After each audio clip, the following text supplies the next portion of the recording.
Teka lang. Sino ka dyan? Video ka, video. Sino ka ba dyan? Di ba, bongga? Isang manager ng company, taga-sulat ng 8th Avenue. Assistant. Bongga, ha? Manager, pero naging taga-sulat. Assistant ako ngayon. Kakain na tayo. Let's eat. Wala na. Ano din?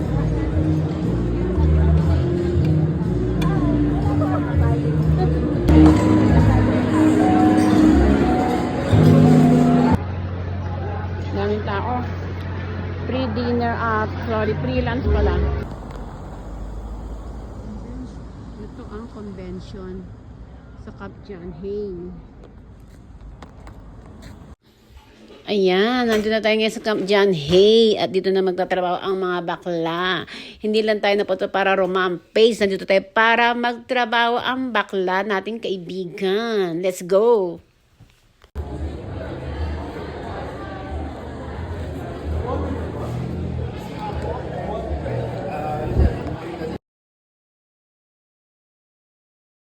Okay, ayan, start na trabaho mga bakla. Ayan, at kaya busy-busy na muna tayo ngayon.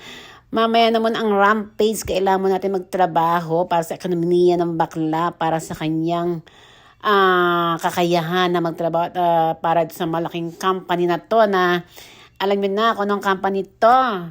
Super laking company na kilalang sa buong Pilipinas. Bonggang-bonggang bakla. Ayan.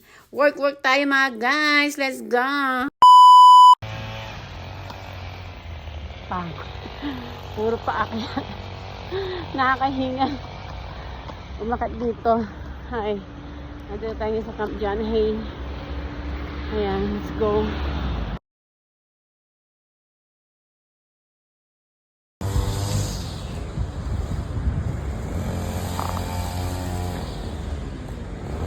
Ayan, yan tayo sa Camp John Hay. Baguio. Ayan.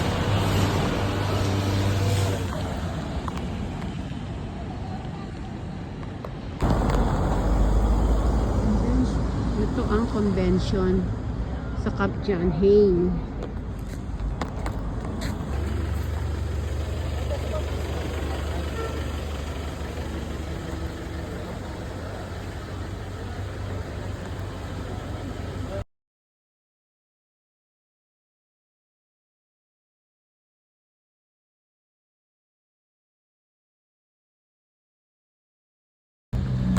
Okay. Diyan tayo pupunta.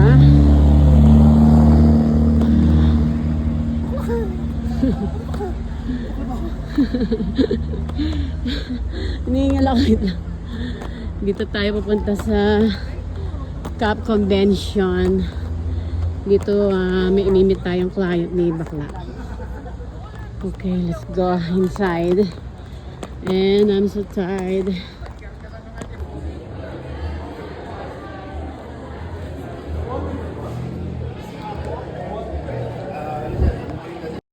Ayan, busy-busy ng mga akla. Umpisa na ang ating trabaho, ang trabaho ng bakla kong friend.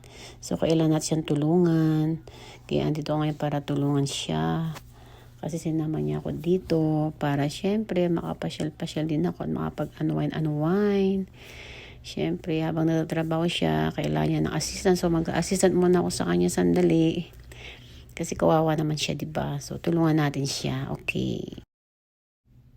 Ang syala naman dito. May palibreng breakfast, may palibreng lunch. Ayan.